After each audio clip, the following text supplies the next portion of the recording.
Today, we are diving into a world where words are more than just sounds. They are bridges. My guest is Andrea Sloan, a woman who has dedicated her career to being a voice for those finding theirs. As a speech-language pathologist, she doesn't just look at what a child is saying. She looks at what they're feeling and doing. She is the founder of Speech and Behavior Solutions, an expert in the why behind the what, and a true advocate for the magic inside every child. In this amazing episode, we're talking about her 15-year journey, the heart behind the behavior, and how we can all better understand ourselves and the little humans in our life. Please welcome Andrea Sloan. So, Andrea, thank you for being here. I'm so excited. You're amazing. Happy to. Okay, so in your own words, please tell our audience what you do. It should be simple, but it's not. But I'm a speech-language pathologist and wife and mom, all that kind of stuff. But so for me personally, what a speech-language pathologist looks like is I diagnose and treat speech-language disorders, articulation disorders, language disorders. Speech therapists in general can, do anything from feeding therapy to stroke recovery, traumatic brain injury, autism therapy, helping kids with social communication. So I just remember in grad school every day being like, what? Like, we do that too. And so it's a really great field because it allows for a lot of movement where if you feel like, someone may want to change from the kids setting so they can do adults, or they can do nursing home, or they can do schools, or they can do private practice or hospitals. So it's an amazing field that provides a lot of movement. If you kind of need a change up, you don't have to get a whole new degree. You can just kind of do some new training and move settings. So that's really cool. Yeah, it's been a fun career. So with all of those options, like, what led you to being like, I want to work with kids? Yeah, well, in grad school, you do different clinicals. I was trying to remember the word. You do different clinicals, and you do rotations. So one semester you might be with kids, the other semester you might be with adults. You can kind of choose whether you want to do more of a medical setting. I knew personally for me that was not a good fit. Even I remember like high school health class, they were describing what a bruise was, and I remember having to like look at the light and take deep breaths because I was like, okay, noted, like not for me, can't even handle like the whole medical talk. So I knew probably being there in the medical setting with people who have had a traumatic brain injury or some type of accident, or just being in that setting was probably not a good fit for me. I mean, the medical setting, they wear scrubs for a reason because there's all sorts of stuff going on. So I was like, not for me. So then in different rotations, I'm just really connected with young kids. I'm a bit quirky, and I embrace that with the young kids, and they love it. And to them, it's something new and novice, and it's a way to connect with them and build trust with them. I found myself with adults oftentimes kind of getting sad because you're rehabilitating something that is lost, whereas with kids, you're habilitating, so you're building something that was never there. And so to me, that felt very hopeful. I'm so thankful for my colleagues who love the adult setting. Yeah. And I'm sure I might need their services one day, but I just really connected with the kids, especially young kids. I love preschool. It's such a magical time. There's so much growth, and I just feel like it's an underutilized and underappreciated stage of life that really is foundational. So I just love that age group. That's so cool. I love that. Wow, I'm already like, I can feel your energy and how passionate you are. You know what? Everybody kind of has their own niche, and I happen to have stumbled upon mine with preschoolers, and I get them. I love working with them, and oftentimes parents feel so frustrated and kind of at the end of their rope when they come see me, and I love being able to provide some fresh energy, some hope, and some solutions. So I feel like I love outside in my personal life. I love puzzles, and I love, murder mysteries or, different things like that. Not super like gory, but yeah. I love the puzzle of something. I love having to give me a box of like tangled Christmas lights, and I love that. And so I feel like speech therapy kind of taps into that, like being able to, try to solve a problem. I love that. So you've been a speech pathologist for over 15 years. Do you remember the very first child you made that made you realize that helping kids find their voice was your lifelong calling? Do you have like an experience that makes you go, this is when I knew, like, forever? Yes.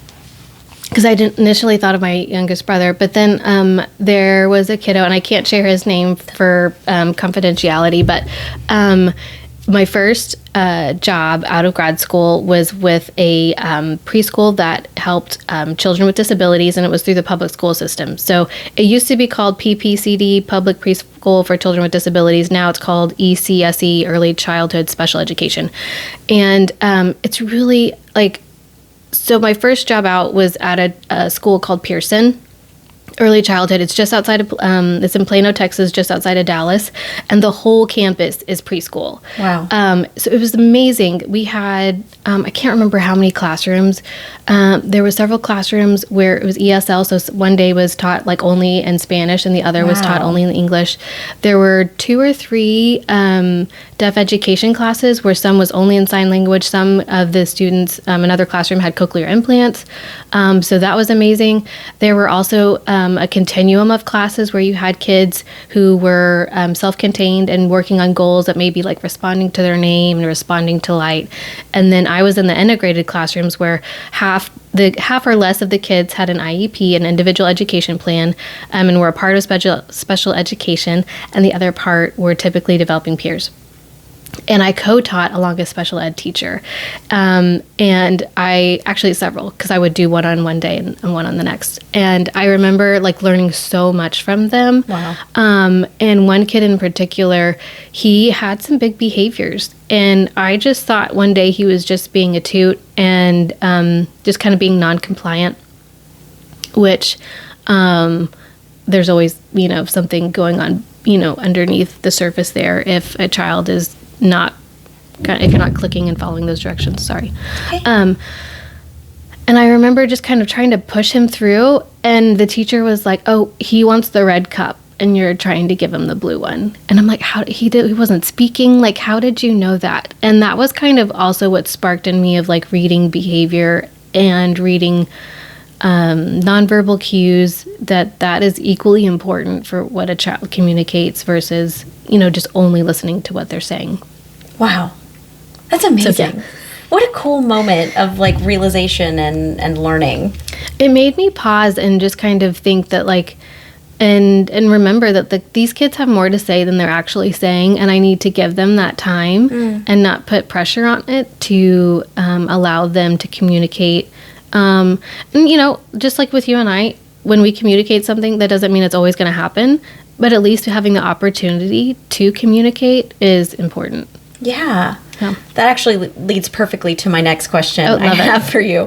You've described communication as a human right. Mm-hmm. Why does the idea of a child being trapped without a way to express themselves hit you so personally?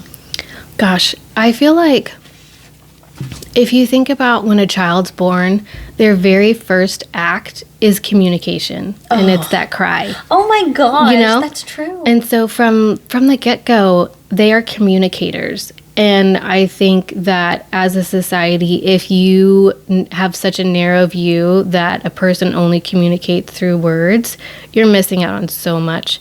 And just like, if you people watch, you're like, man, that lady said a whole lot of something and she didn't have to open up her mouth. We can see so much and understand so much through nonverbal communication that to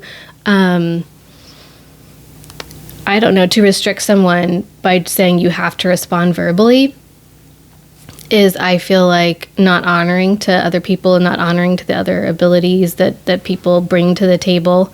I believe that we should love and honor each created human being and treat them how we would want to be treated.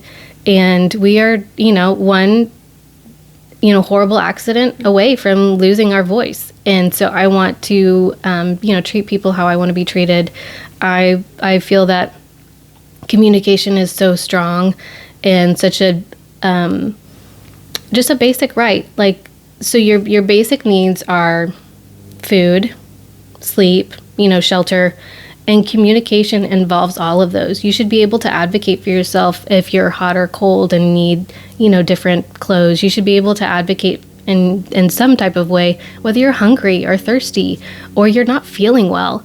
So all of that can be communicated through behaviors, through voice.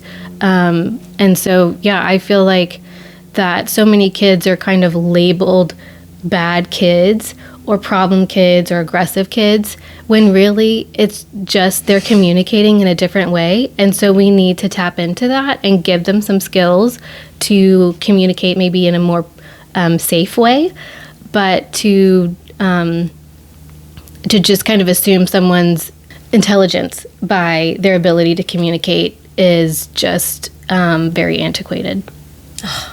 That is so amazing. And although I know that, the way you explain it gives me such a different outlook on the importance of that. Yeah, I think if you come, I hope with everybody's relationship, if they come to the table with empathy, if you were to go throughout your day with duct tape over your mouth, how would you get your needs met? How would you order food at a restaurant? How would you tell a friend you're happy to see them? What if you stubbed your toe really bad and you were really hurt? You would want to tell somebody about that, or you would need to have some type of emotional release. And so all of that's communication. And I think especially for young kids, to really put them in a box because they're communicating in a certain way is just not helpful. If we are looking out for these young children and really wanting to pour into them and teach them all these skills, then communication's a part of that. Problem solving is a part of that. Conflict resolution is a part of that. And so it's just really important to support young kids in that. Wow. And it's so true how we need to support kids, but like you're saying too, as an adult, we need that. So why wouldn't kids need that who have even less experience with how to... Preach it, yep.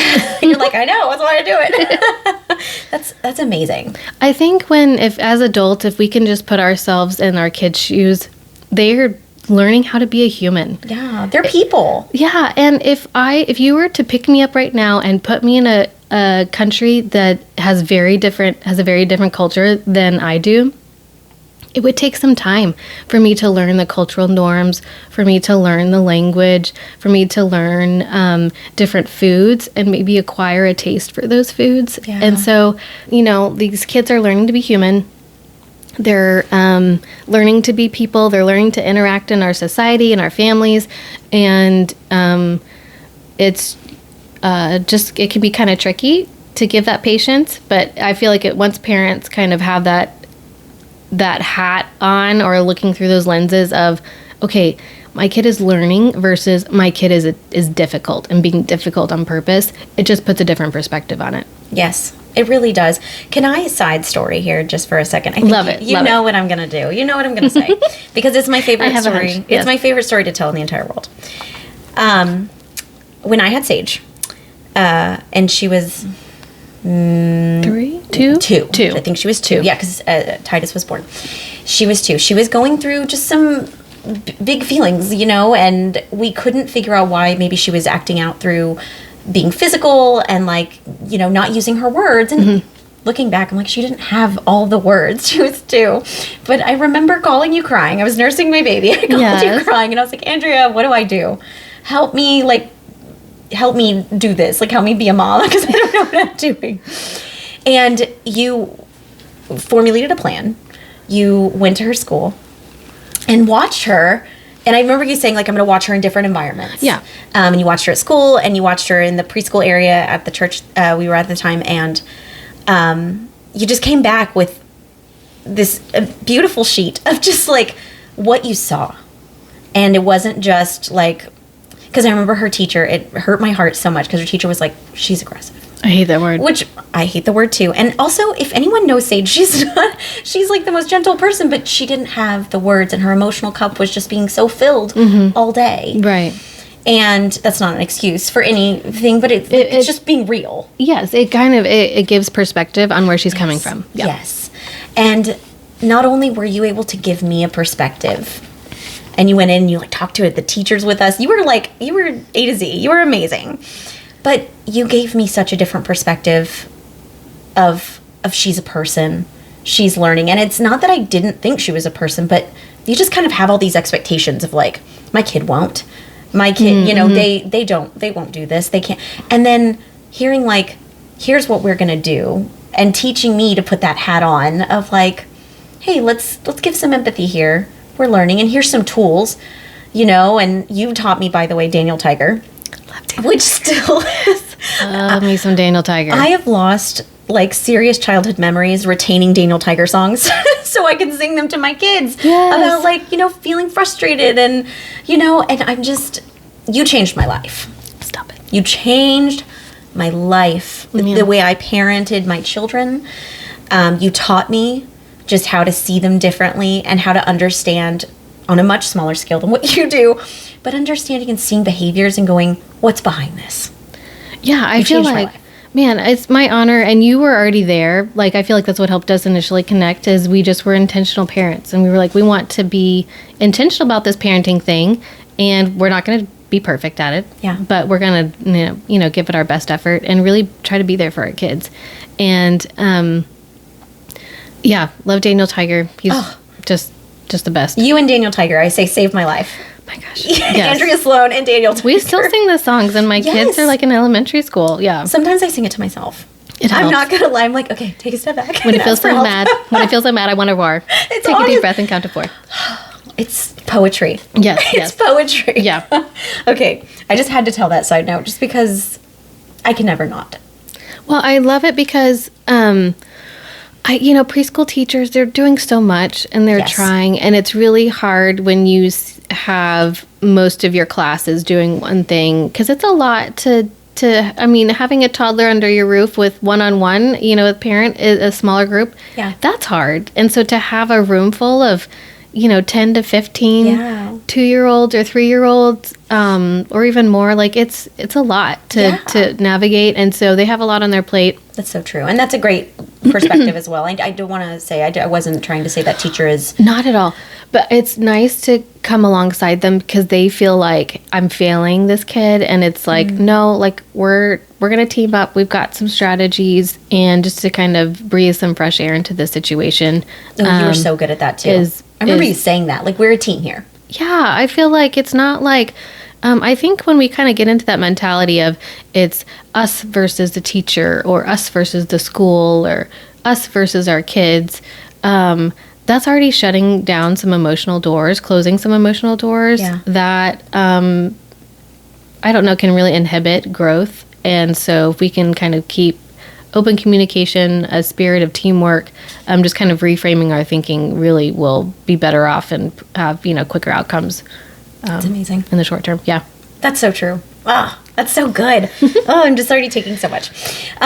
So what was the biggest leap of faith you had to take when transitioning from a clinician to an entrepreneur founding Speech and Behavior Solutions? Well, I owe it all to you, because I was, so I decided to take a break from clinical work once I got pregnant and we started having a family. And I wanted to just be able to kind of, I know that I couldn't like juggle or balance things very well. So I was like, I need to, have one focus. I kind of like eased my way back into it. I think I started a blog called Toddler Tips. Yes. But I started small by having a blog because I kind of got tired of and I think my friends kind of got tired of me offering advice. But I never did. I feel like working with the preschool population, I just had a lot of, on-site experience working with kids, especially kids when kids can't communicate, they communicate through behaviors. Right. And so that's prime 1-2-year-old age group, when you're out of the super cute baby cuddly phase, and you're kind of oh, they're turning into people with opinions, and we got to figure out how do we have some boundaries here, and set some limits. So I feel kind of putting myself out there, but I just kind of started small with the blog. And then, so with you were like, hey, I really want to do a chore chart for my kids, but I don't know where to start. Do you have any ideas? And so I made you one, and because I love to craft too. And then I was like, gosh, like, I think I could do this and like sell it on Etsy. And so just kind of started from there. And then, so I don't think I could have gone from where I was like stopping my clinician work, taking a break to parent, and then just starting up a private practice, which is what I have now. I don't think I could have done that without having these little baby steps along the way.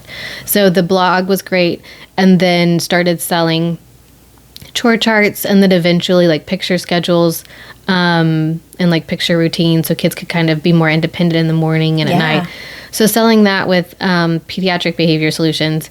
And then a couple years ago, decided to like, you know what, let's kind of like put a pause on, you know, having half my house taken up by inventory and feeling like I'm always going to the post office. Let's put a pause on that. And I think I'm ready to go back and do see clients again. So, but yeah, with that though, is with both of my ventures, the online business, and then now the speech therapy clinic, is bookkeeping. I just do not like bookkeeping. Well, I mean, very few people do, which God bless them. And I'm so glad they're out there. It's not me. Yeah, not me. I'm not a numbers, like, I can't remember numbers, but that's why, like, I'm such a visual learner, and why I think I connect with young kids so much is because I love communicating through pictures and kids. That really empowers them and really builds trust with them, and they feel respected and understood when they feel like, hey, I'm an important shareholder in this information. And I love that phrase. I'm an important shareholder in this information. Yeah. Not that they are our peers and we need to treat them that way, but like, hey, I honor your voice. I want to hear what you're thinking, or what's kind of your barriers. Obviously, we wouldn't say this to like a 2-year-old. What are your barriers to like getting ready for bed at night? They'd be like, lollipops, please. Yes, that's how you. I don't want to do bath, but it would say like, hey, I hear that you don't want to do bath, but here's why we have to take a bath, or different things like that. Oh, so that's so good. And just the communication. I love that. Which is the whole point. Yeah. When you founded your business, was there a specific gap in the system that you saw that empowered you to say, I'm going to fix that myself? I feel like with both of my ventures, the online business was really because we used picture schedules at the PPCD I taught at in Plano. And I saw how much our typical peers really did well alongside of our kids who had some type of special needs. They all benefited. Even I as an adult benefited from seeing the picture schedule and being like, oh, wait, what time is it? Oh, yeah, it's small group time.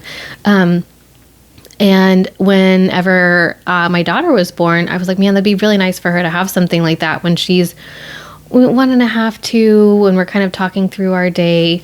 I could tell that she just, could be maybe apprehensive of, plans or, what's happening, and like changes in the day, or just kind of just not knowing what the day looked like. A little bit of both. Fair.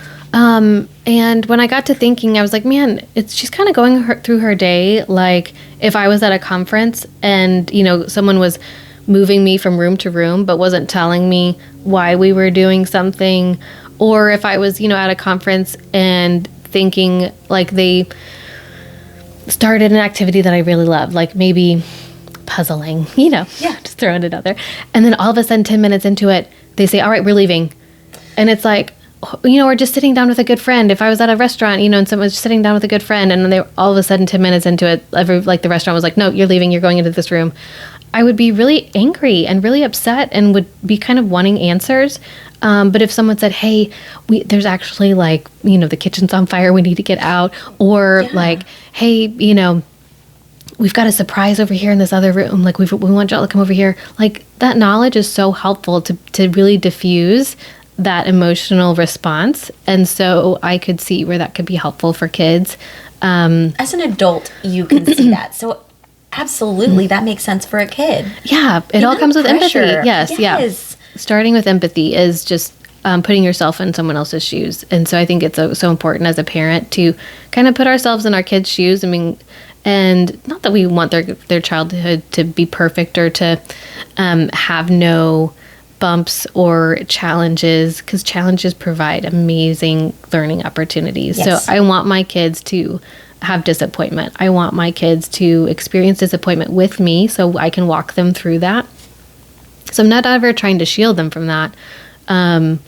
But I saw where those, picture schedules or those types of things would be helpful.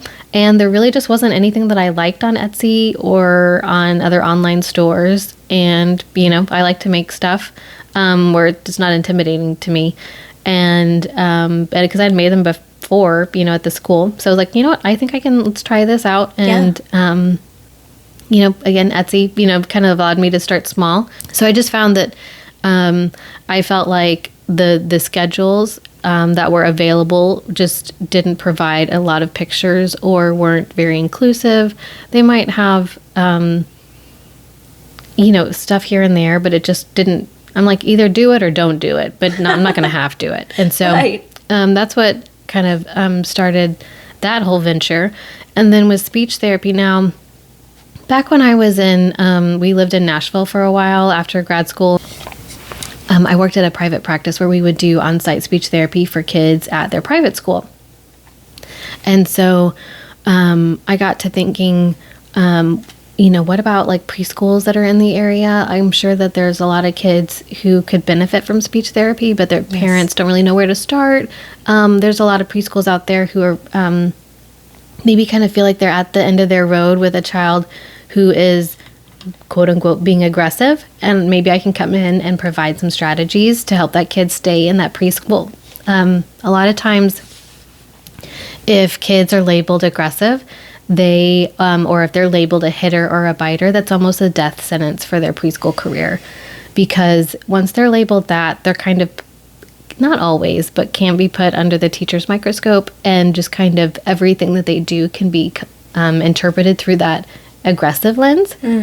But what I feel like even after preschool, a lot of times if you label them and they hear that label, they start thinking, well, I'm told this is how I communicate. Like, you know what I mean? Like, and not that I want to be this way, but maybe sometimes they're like, well, everyone's decided I am this way. And they kind of decided now. Yeah, they kind of take on that identity. And can travel further than preschool even sometimes. That's why I think it's so important for kids not to hear that they're a picky eater or they're aggressive or they're a hitter or a biter. They're a kid who just happens to be struggling with this. Like you're talking through your hitting, or but we don't ever want to label kids and give them that label.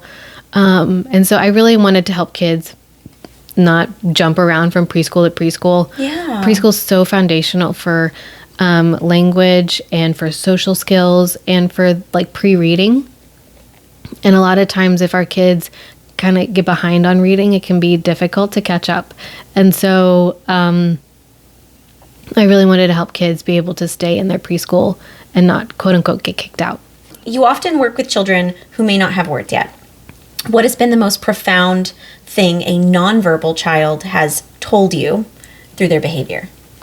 Kind of what started a little bit of my consulting gig is, so I'm a speech pathologist and I'm not a behavior therapist, but I do I say behavior consulting because I can kind of interpret and read what kids are saying through their behavior. Because a behavior therapist is a whole different kind of thing. And so I feel like one of the first kids, a mom had come to me and was just like, my son's teacher just says he's so aggressive and I feel like he's about to get kicked out of preschool. I'm not sure where we would go. And I said, well, let me watch him. And I could see where one day he was trying to get another kid's attention. And but he couldn't get the kid's attention. And so he had a truck and he threw the truck at the kid. And as a teacher, they would see that and just be like, no, we don't throw trucks. We are not mean. We are safe. They saw the behavior. They saw the behavior where I saw he was just trying to initiate play and he didn't have the words to say, hey, want to play or want to share? And I knew he had an older brother where they probably played catch a lot. So he's thinking, oh, well, I'll just start a game of catch with him. But we don't really play catch with a big, monster truck. And so he needed to kind of have those skills taught to him of how to ask someone to play. And then if we do want to play catch, what are the appropriate toys to play catch with? Yeah. And so maybe not a truck. Yeah, not a truck at someone's head. But so I think it's so important. He just in that moment is just the kids really do. A lot of their motives come from a really pure place, and or a curious place or a connection place. So a lot of their behavior comes from this place of either wanting connection or being curious about something, and they just don't have the skills to communicate it. I wouldn't say appropriately. That's what society would say. But it would more so be, how can we communicate in a more positive, maybe effective. Effective, safe manner. Yeah. Yeah. Oh, that's so good. And I love that, like, the behind the scenes look of, like, hey, you're seeing this one thing. It's kind of like, in movies when it's like, well, you see the different people's perspectives. Exactly, yeah. And you're like, I'm getting to see the whole movie. I'm not just a character looking at a perspective here.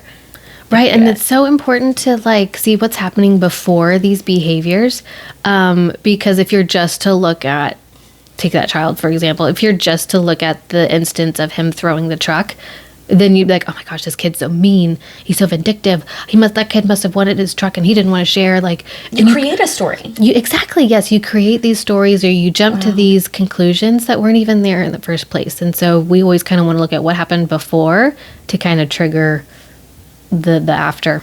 That's incredible. And what you do is so important for these reasons. That's incredible. Yeah, I just don't want kids to be, it's going to happen, but just, if they can avoid discipline moments that aren't fair or aren't justified, like if we can, I feel like it's almost like you're disciplining a child for not knowing how to swim. Like, you just throw them in the pool and just say, and for them getting consequences for not knowing how to swim. It's like, we have to teach them these skills. They have to have time to learn. And reinforce. Because you don't just learn something the first time. I don't always learn things the first time. 100%, right. I have to be reminded sometimes. And then sometimes when our kids maybe need to communicate in a different way or have some supports, we kind of can think and reframe that as having like kids who need crutches or a wheelchair to move about the space. We wouldn't discipline them or think ill of them because they couldn't walk the way we walk. We'd be like, oh, yeah, you use crutches or use a wheelchair. This is great. That you're able to move about and have some autonomy there. And I think the same thing can be true with communication. We can have some supports in place to help kids communicate more easily. And it can be difficult too when maybe their quote unquote like disability is their behavior, because typical kids also have behaviors, and so some people may jump to the conclusion of like, oh, they just must not be disciplined at home. But I think if we can have some supports in place, we don't want to penalize someone for needing those supports. Yes, and that's so true, and that's so harsh as a society when because I'm sure so many people aren't trying to be judgmental or harsh about it, but it's like we make up these scenarios and ideas of what something or someone must be based on one moment. Yeah. That's hard. Oh, what you do is so important. I just keep saying it because it's like, every time you open your mouth, I'm like, oh my gosh, that's so true. It's so right. You're so sweet. I feel like society is doing better at being more welcoming and inclusive. I'm hopeful that as a society we'll keep being more inclusive as our children age and as they have children and yada, yada, yada. Oh my gosh, from your mouth to the above, okay? Yes. Because, like, really, that's what we all hope. And I hope with each generation, each, day we grow and we do better and we learn more and, come to the table with more knowledge and empathy. Yeah, we take what we loved from the previous generation and maybe kind of tweak some things that we feel like we would do differently. Yeah.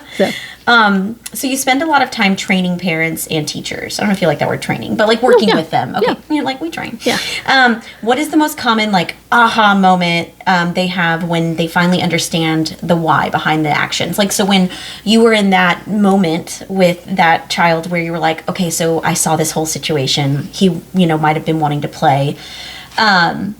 How do you explain that? And then what's the reaction that you usually get from parents and teachers? I think it's a lot of hope, because if you are coming to a place where, so a lot of ahas tend to, I'll pause, a lot of aha moments tend to happen with, around the kind of what you and I were talking about, how kids are learning to just be human, be on the earth, sharing, communicating, and following rules. When kids kind of push back on that, they're just kind of learning the boundaries, they're learning the rules, I think for parents, it kind of clicks of like, my kid's not trying to like be difficult on purpose, or there's not like, this is normal for my kids to kind of be going through this kind of pushback, this kind of behavior, whether it's like tantrums or what we would say defiance. You know, if a parent like asks the child to do something and they don't do that, or a teacher asks a child to do something. So yeah, the aha moments tend to be of where the kids aren't bad. There's nothing like, I think when I was a young parent, I was like, oh, if my kid disobeys me now and doesn't respect me now, then they're going to end up in GV, Isn't that what we go to these crazy places? Right, yeah. And so then you start parenting or teaching from fear. Oh. And that is never a good place, because fear traps you. And then once you feel trapped, you get angry really easily. Yeah, and you make these irrational decisions sometimes. 100%. Or rational reactions to things that could just be learning moments. Yeah. Oh. Yeah. So I feel like with parents, it's kind of helping them see their kids as learners, and seeing maybe what people would label as like bad behavior as really just they're communicating where they need support, where they need skills to be taught. I think that that's amazing that we know that for kids, but I think we can also take that and apply it to ourselves. Yes, yeah. I really do. Like, I'm sitting here going, gosh, how many decisions or reactions do I make out of a fear moment when I'm like, this small thing or big thing could mean this. Yes, right. And it's like, I think if we take that and apply it to all areas of our life, it could lead to more peace. 100%. I feel like sometimes, like even personally, or even like when I'm like parenting, if I'm feeling like feelings of anger, I'm like, okay, that's a red flag for me of like, I feel trapped. For me personally, I'm not sure if everybody's anger is from that way. It could be from like a lack of control. But for me, I kind of feel like I'm cornered and there's no out, like a caged tiger, if you will. Yeah, I mean a cute tiger. So yeah. Love it. Oh, okay. Oh, I'm like taking this in right now going, okay, how can I apply this to myself personally right now? Because I think even though, like you said, we all, and you and I bonded over early just the type of parents we want to be and the type of empathy we want to have for our children, I think we fall into these moments where the fear takes over, the trap sets in. And I think it's just such a nice reminder to constantly be thinking that way and constantly say, okay, I'm feeling this. What does that mean? Yeah. Because if you, as a parent or a teacher, if you feel trapped, then there's no solutions. You're not solution focused. So if you reframe the way you're thinking to, hey, my child is struggling with this right now, how can I come alongside them and help them? Just as if a child was struggling like swimming, you would come alongside them and kind of help teach them some strokes to help okay, you need a kick here. Yes. Yeah. And so I feel like that, as parents or teachers, helps them to kind of like come back to the table and say, yeah, I'm a part of the team, and just creates more of that teamwork type mentality versus, us versus them or us versus the child or the, lost hope of like, oh, this is just how he is, or this is just how she is, and they'll always be this way. But if you kind of, if you can see it as like, oh no, we just need to teach them skills, just like they need to be taught skills to read, to learn, to share. It's just one more thing that they need to have support on. You just make it sound so easy. You're like, oh, it's just another thing I have to learn. Right. Yeah. If only it could happen with a snap of the finger. Oh, yeah. Well, we would bottle that. We would just sell that right up. Yeah. You kind of already answered this question. So, if, you feel like you've answered it fully, let me know. But if you want to, work through this a little bit more. Yeah. You recommend talking your way through the day. We kind of touched base on that a little bit. What does that exactly sound like? Can you walk us through, what maybe a few things you could say to a kid if you were describing what the day looked like? And I know you said that you find that helpful for yourself too, but is that something you kind of do for yourself? A little bit. I'm not the best at it. I did it better when I had younger kids at home. That's true. That's fair. But I would say, and you have to kind of know your kid. One of my kids wanted to know everything, and then even it was helpful to know what was happening that whole week. Oh. Now with another kid, if there is something really exciting happening at the end of the week, we can't share that because that excitement is so much that it just kind of builds. And the anticipatory nature of that, like just the anticipation emotions that they are feeling, just kind of builds like a balloon, and it just explodes and is not. And it can lead to like dysregulation and like the constant, is it today? Yeah. So you kind of have to know your kid and know like, okay, so it doesn't always like fit. Because before I had my second, it's like, oh yeah, you just like let them know everything. But now with my second, it's like, oh, like whenever they were little, we couldn't even like let them know that we were driving to grandparents' house, and they live like 3 hours away. So literally like 10 minutes before we're pulling into the driveway, that's when we'd let them know, hey, here's where we're heading, because we just knew it would just be an emotional explosion, and like just would be very dysregulating for them. But to answer your question, kind of walk through and just kind of like give next steps, or like, hey, after breakfast we're gonna get clothes on, and then we're gonna go to the grocery store, and then after the grocery store we'll bring the groceries back, and then we'll go to a park, or we're gonna go meet up with our friends Chelsea and her kiddos, and then after that we'll kind of do some rest time. So it can be kind of fluid like that. My husband and I, when we left on our first like away trip from our oldest, I could tell that she just was like really unsure about it. I could tell that she didn't understand what it meant. And I knew that she might have feelings of like abandonment I'm like, oh. Yeah. So I drew out this picture on a like printer paper, and then just had like 1, 2, 3, because we were gonna be gone like I think 3 days, and it was like I drew an airplane or like a suitcase with mommy and daddy, and then over here on the other side of the page drew like a stick figure picture of her with her grandparents. I said that's day 1, and then I said day 2, I drew it again, and then I said day 3 I drew a picture of us coming home, and I let my in-laws know that after each day at the end of the night to cross through one of those days, and so she could kind of visually count down to seeing us when we would come back. That really helped her. And so I think that there's all different ways that talking through kind of can look, just depending upon what your kid needs. But if that's helpful for them, then having something that's either visual, pictures. I can't remember where I heard this, but I love it, and it's so true that pictures last longer than words. And so if we really want our kids to remember something, having it in picture form will really help them, because they can go back like you and I, we make a to-do list, but we put it on paper, or we put it on our phone. Like we put it down somewhere. We're not holding it in our head the whole time. So we would lose it. Right. Yeah. I'm so forgetful. So I think having something that's physical that they can go back to and see can be helpful for some kids. That's so awesome. And you just keep doing this. You're just so good. You're actually leading to my next question. Oh, love it. You suggest visual schedules, like the first and then boards. Mm-hmm. How can a parent make a simple version of that at home using just a piece of paper or their phone? And what you just described was so beautiful. Yeah, you can just draw it out like stick figures. Even like animals don't have to be like, just draw a stick figure animal or something. I did this when one of my kiddos had a difficult time participating at gymnastics. They kept wanting to run across the gymnastics place and just jump on the trampolines, but they weren't staying with their group. That's so fun. Yeah, I know, right? It's so fun to go jump on the trampoline. And so at the end of the session, the kids got to free play. So, but if my kiddo didn't follow the rules, then they couldn't do the free play. So I kind of did stick figures, like number 1, do like the mat, and kind of like did like a did like a kid doing a cartwheel or something. And number 2, and I knew that there were like 4 rotations.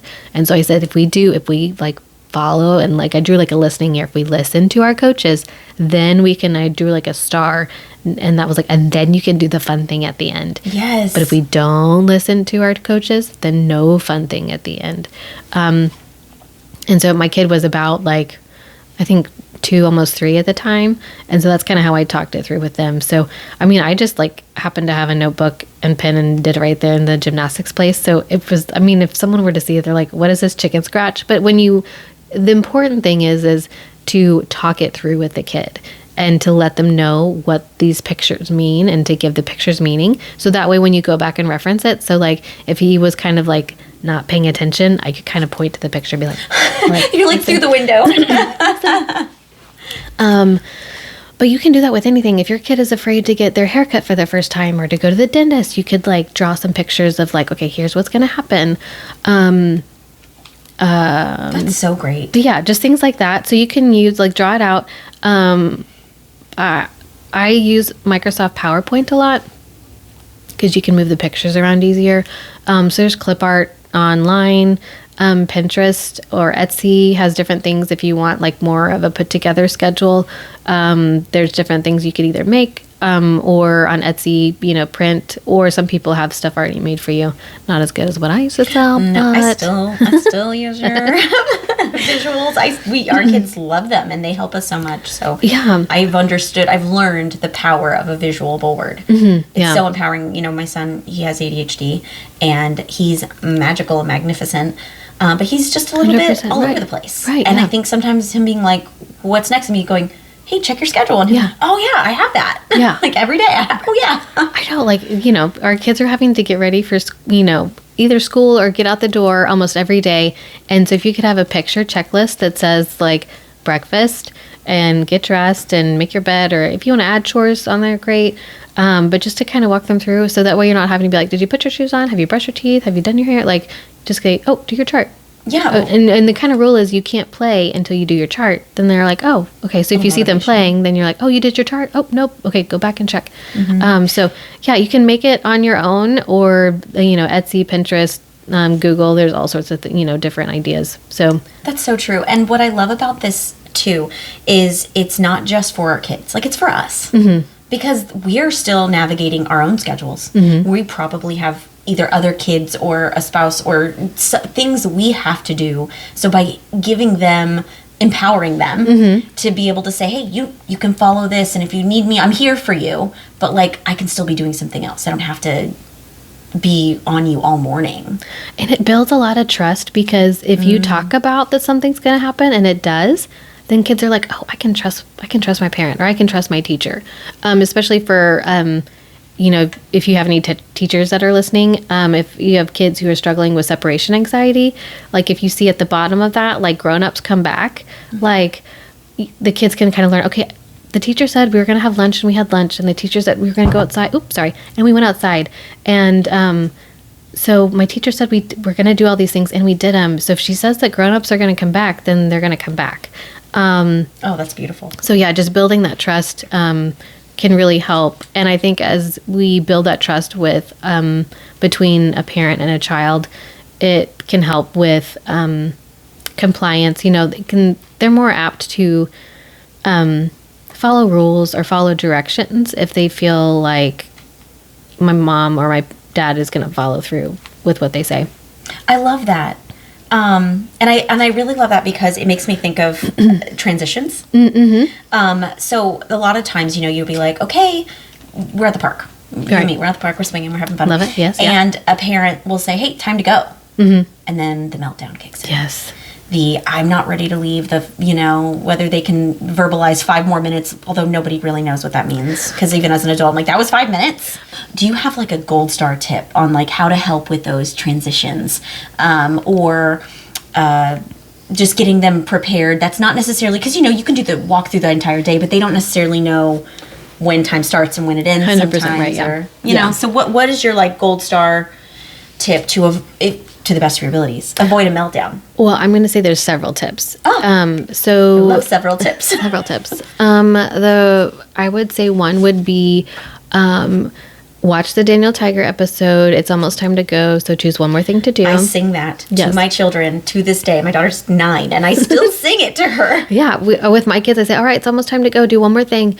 So that is a lot more helpful and a lot more concrete for our young kids. And for us in general, too, as adults. So to say, okay, one more thing or 2 more things can help them know, okay, when I do one more slide and then it's time to go. So it's okay, do one more thing and then we're going to put on our shoes. Understood or capiche or whatever you want to say to make sure they understood. And if you feel like you're going to get pushed back, say, okay, so when mommy says it's time to get our shoes on, what are you going to do? And hopefully they say shoes or shoes on or get my shoes on. Yeah. So kind of having to repeat back to you. So you say, okay, choose your last thing, but when we're done, so you kind of, and have them verbally repeat back to you. Yeah, just to make sure that they comprehend it. And whenever they say it, they're having to slow down and think about the words. And it's not just like excited going, okay, you said. Okay, yeah. Yeah. That's so good. So I'd have them do that. And then, that can take time. It may not go well the first time or even the second time or maybe even the 10th time, but just that consistency is important. But yeah, when they have that Daniel Tiger episode and they've watched it and they saw like, oh, Daniel can do it. And then when you sing that song, there's more connections that are there. And so they will be more apt to kind of connect with it and follow through with it. And then, stick with it. So, okay, yeah, we did our one more thing. All right, it's time to go. If they start throwing a fit, then I might say, oh, you're telling me that you don't like that idea, or you're having a hard time that feels like you don't want to stop the fun. I understand that. If you're able to kind of talk it through, I use with my kids, okay, and I say, you want to talk it? Let's talk it through. Let's talk about it. And even with a 2-year-old, they could be like, friend or slide. Okay, I hear you want to, do one more slide. I can compromise, and I like using the word compromise. I hear what you're saying. I had a different plan, but we can come to an agreement here, and I can meet you halfway, and you can meet me halfway. You don't want to leave, but we need to leave, and I'll meet you halfway by saying, okay, one more slide. If that's not always the case, just say, I hear you, and that's frustrating. Sometimes we can stay an extra few minutes, but sometimes we can't, and we have to go because, Grandma and Grandpa are waiting for us, or school's about to start. We don't want to miss school. So with kids' behavior, I try to either have a carrot that's I can dangle out there, or potentially a consequence. So I dangled the carrot to kind of say like, hey, let's go see Grandma and Grandpa, or we're going to go do fun stuff at school. Let's go see what's going to happen. So really, I'm hearing you say that you validate them. You didn't say the words, but you did. Like, by saying like, hey, I know that's so hard. And even if a kid doesn't know what validation is, kind of hearing that, like, yeah, I wouldn't want to leave if I was having fun too. Yeah. Like, we have to do, but I hear you. I see you. Yeah, I see you're having a hard time with that. That feels too big, or feeling that feels seen is so important. I don't care what age you are. Right, yeah. And so to kind of help them like walk through like, it's okay to feel disappointed, but it's not okay to hit, or it's okay to feel sad, but it's not okay to run away from mommy. Yeah. We can always talk things out. Yeah, so you're focused on behavior, but the action is what we need to control. Like the behavior, we can't always, or not the behavior, I'm sorry, the feeling. Right, yeah. The feeling, any feeling is welcome, but every behavior is not. Right, yeah. It's okay to feel mad, but it's not okay to hit. So if we feel mad, we can stomp, we can tear some paper, we can, kind of squeeze a pillow, we can go draw, we can take some deep breaths. So we've got options. And so, if our kid is kind of struggling with hitting or biting, we just need to put in a new behavior. We need to give them the voice and help them like learn to like talk through a situation. But we also kind of need to have a new behavior if we have those emotions sometimes. Kind of like if you were to pull a weed, if you just kind of leave that empty space, sometimes another weed will just pop back up. So we need to kind of put a new plant in place to kind of so the weed doesn't pop up. I'm not a super like into gardening, but that kind of sounded good. That sounded great, and I was like, oh, I see. I could visualize it. Right, I'm all about like the metaphors. So because you're such a visual person. I am such a visual person, so I'm like, take the weed out and put a pretty plant there instead. Yeah. So I really like that. I really like what you're saying about like not only correcting a behavior but replacing it with a new one. Labeling, what they did, and just saying, but that's not okay, or we need to find that's not safe. I always kind of relate things back to safety or manners.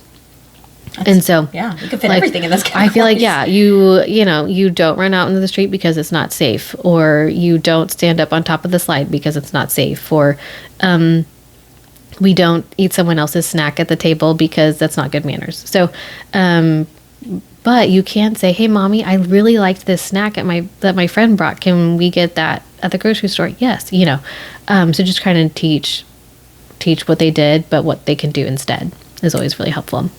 Yeah, that makes total sense. And I really love that. That is a lot of tips. I love that. So I can't, I feel like it's not just one thing, but I guess communication would be the one thing. I feel like you have to like narrow it down. But I feel like that's with everything. We just constantly communicating. Constantly.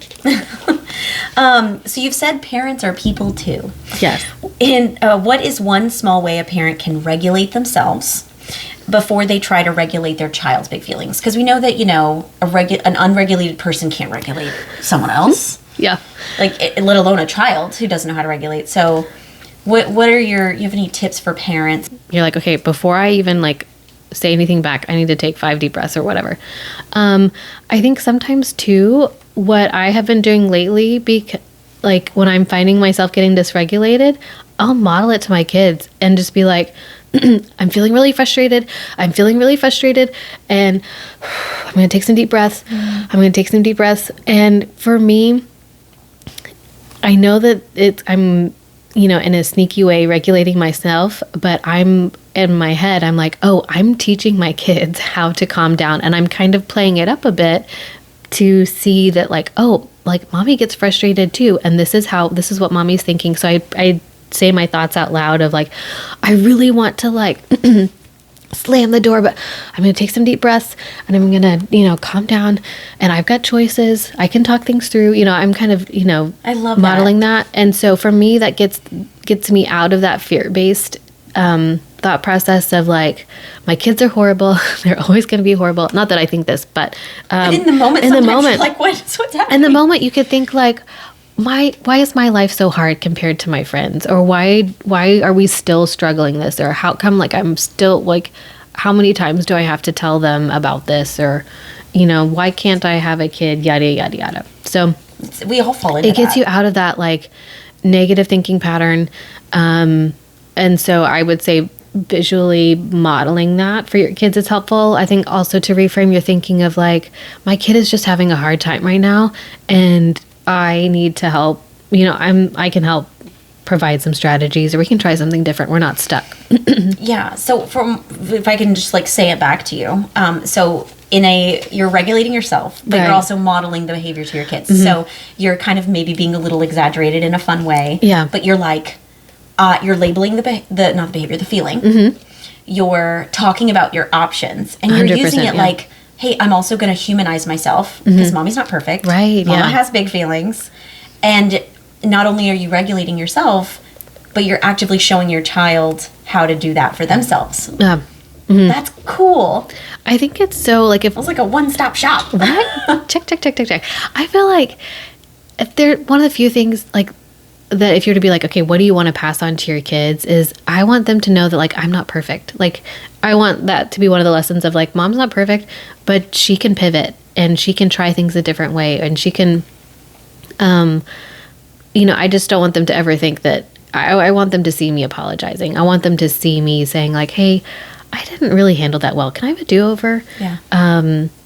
So that way that they're more apt to do that too, as, kids and adults, as they're out and about in society, Yeah, you're like, I'm doing it, and because most people and most children, they learn through seeing it be done. Mm-hmm. And so you're just by, regulating yourself and kind of doing it in a way they can physically see you taking the steps, you could be changing the trajectory of how they regulate themselves. And sometimes I think my kids just think like, oh, mom's trying to like show us how to do this, but internally I'm like, what? I legitimately need this right now. I really need this right now, yeah. Like I'm saying I'm frustrated, and on the inside I'm crying.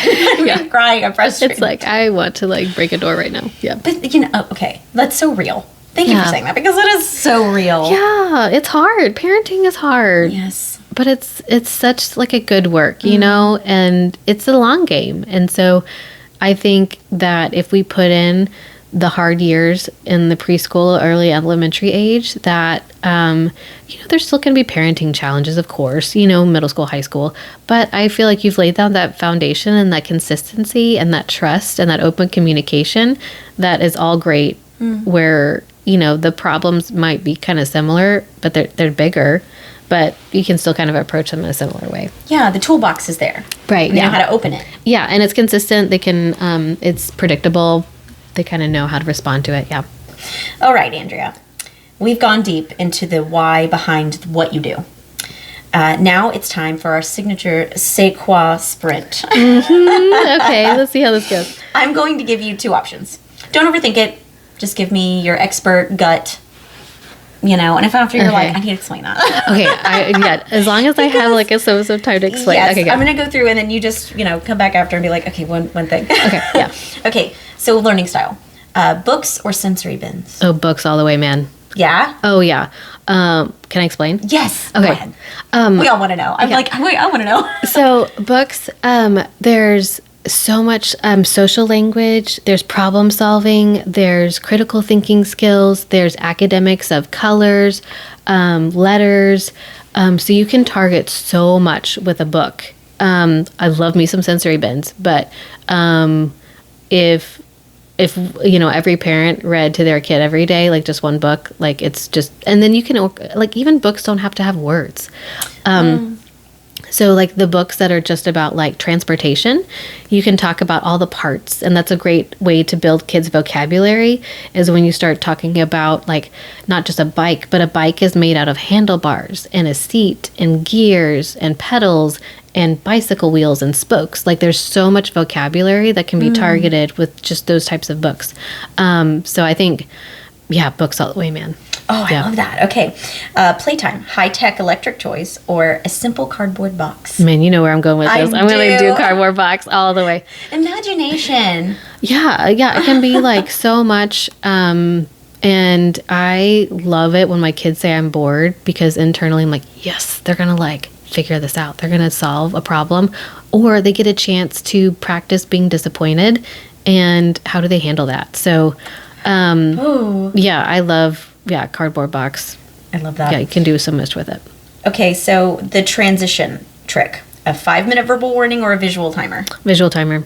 Yeah. But I would say it doesn't have to be, I wouldn't give any kind of time limit for kids. I think as adults, we kind of do that because we're always looking at our clock. But if you did the just reminders, So sign language, communication. Yes. Sign language first or verbal modeling first? Verbal. Really? Even before like when they're babies? Yeah, because they, you want them to hear what you're talking about. That's true. But it's totally great to like incorporate sign. Why not do both? Yeah. Okay. Environment. So a structured classroom or like a forest school? Like, let the world teach us, or are you more into like the structure? Okay, what do you mean by structure? I guess structure can be interpreted. That's fair. But I mean more so like, I think you'll like this actually because it's like playtime, this time, reading time, this time. You know what I mean? Like that structure of every day, it is the same, is what I guess I think. I think I would say like I'm leaning towards saying the structured time with the caveat of that there's like multiple integrated times for kids to have free play, for them to be outside, and when the learning doesn't look like worksheets. Okay. So if it's just like, I'm talking about like preschoolers specifically. So not talking about like middle schoolers and beyond, but they might need some paperwork. Yeah, they might need some paperwork. But if we're looking at the preschool setting, it's good for them to practice writing and all that kind of stuff. But if all they're doing is worksheets all day, then of course I'm going to pick the forest play like all the time. But I do like that structured time because then it allows for book reading. It allows for music. It allows for maybe some intentional sensory bins that are like academic. So to me, that can still be structured, but like child-led and play. So I would say if the classroom looks like that, then more structured play. But if it's just worksheets and it's like a little mini Harvard for like 3-year-olds, then I'm going to I'll say the forest school. Get them outside. Right, yeah. Screen time, a complete no-go or a tool for interaction? Oh, yeah. You know how I feel about this. A tool for interaction for sure. Like, I feel like technology time definitely has its place. And if you see it as a tool, then you can use it as a tool. Use it at a time when, like, maybe I'm preparing dinner and I kind of need for the kids to kind of be a little bit more focused, or to kind of see it as a time of like, okay, when do I need to kind of have some like a focused adult time and use it that versus just kind of whenever, if that makes sense. That totally makes sense. Yeah. And that's literally what I do. I'm like, I just need some time to, because I'm also, by the way, even if I wasn't, it's okay. Like, but I'm doing something for you. So like, I need this time. And even if I wasn't and I just needed 5 minutes, that's okay too. That's okay too. Yeah, yeah. But I love that you're saying, like, use it as a tool. The secret sauce, consistency or flexibility in schedules, in life, and with kids? Oh, man. I think... Don't make me pick one. I mean, you know what? Both is an option. I would say both. It really depends on your kid. Tiger says you can feel two things at once. Yeah, I'm so sorry. Yeah, and I think that's important to teach our kids, that it's okay to have like two feelings at once. That it's okay to feel kind of like sad and excited, or like, you know. Yeah. So I would say both, leaning more towards consistency, but that has to also be like consistency with connection, not like a dictator or a drill sergeant. But we need to, you know, be consistent, while also recognizing, like, I'm not going to die on my sword for this. Like, I might need to pivot a little bit. I really like that. And I kind of, when I wrote that, I was thinking, like, she'll probably pick both. But I was very interested to see what you would say. But I would say I would lean like 55% consistency. Yeah. Oh, yeah. Maybe even more. But, like, you have to be flexible. Because even when you make a plan... Oh my gosh. Yeah. Kids have to go to the bathroom, or like you've lost a shoe, or, you know, there's just always something that happens. Yeah. Your car won't start. Like, life. You got to be flexible. Yeah. Yes. That's being able to pivot is, will keep you happier. That's true. When a family finishes their time with you, what is one feeling or lesson you hope stays with them forever? Start small. Like problems, you know, seem huge, but if we just kind of like start small, just kind of tackle it bit by bit, that allows for hope to still be there. It allows for growth and patience and learning. So I hope that they can have that hope, have that, you know, that there's solutions. There's generally solutions to problems. I have a fun little extra question. Ooh, let's do it. So kids say, like, the wildest things. Like, I feel like I've listened to my kid talk and I'm like, what? But right? I love it. I live for it. Yes, yeah. Is there any, like, funny or surprisingly deep, like, you know, crazy thing that a kid has said to you during a session? Well, it oftentimes, I would say the funny parts are, you know, with speech sound differences and disorders, a child is often substituting one sound for the other. So a child may accidentally cuss without saying it. So, and that's funny. We're oftentimes using animals in therapy. Kids love animals, and I can target a bunch of different sounds with animals. So duck is one where, like, you do that on purpose. You do it on purpose. You're like, I'm gonna see. Oh, and so I've had some some colorful language, but they don't even know it. So but, do you just have to sit there and go, yeah, or yeah. Okay, that's fair and really funny. Yeah, so a lot of times, you know, when they're saying different words, fish can be like, sometimes kids can substitute the F for a P, and then will not say the SH, we'll just say the S. And so, like, they'll talk about, you know, this underwater, yeah. And you're like, and they're just talking so cute, and you're like, oh, okay, yeah, there you are. That's so funny. So, yeah, a lot of cuss words. That'll keep you, like, having fun. Yes, yeah. I'm like, oh, can't, you know, send that recording home. Yeah, you're like, oh. Okay, so parting question. Mm-hmm. When you look back on your 15-year journey, what has being a therapist taught you about what it means to truly be heard? And is there anything we need to hear today? Man, I think no that pressure. My gut goes to that we're all people. We're all trying. And so just to approach someone who is different than you with grace, and knowing that there's always something going on behind the scenes. And whether, you know, I have the luxury of knowing a diagnosis, but not everybody does. And so I think just as we're interacting with others, just like there's a lot going on in people's lives that you just don't know about.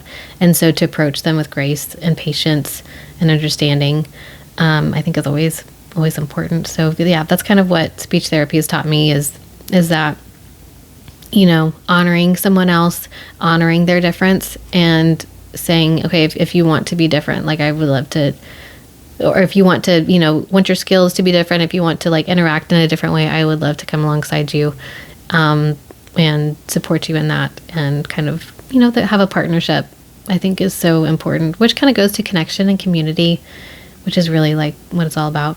Yeah. So, yeah.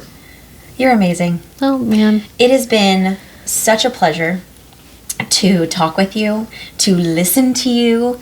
I feel like I always feel like I just get so much from this friendship. Just ditto, man. Oh my gosh. But just the fact that you were able to come in today and just share your knowledge and what you do and just your passion. I feel it and it radiates from you. And Love that. I just want to say thank you for what you do, for what you do for others, and for what you do for me just by being you. Man, you're such a blessing too. You and I, like, we have this like little volley back and forth of like kudos and compliments. So,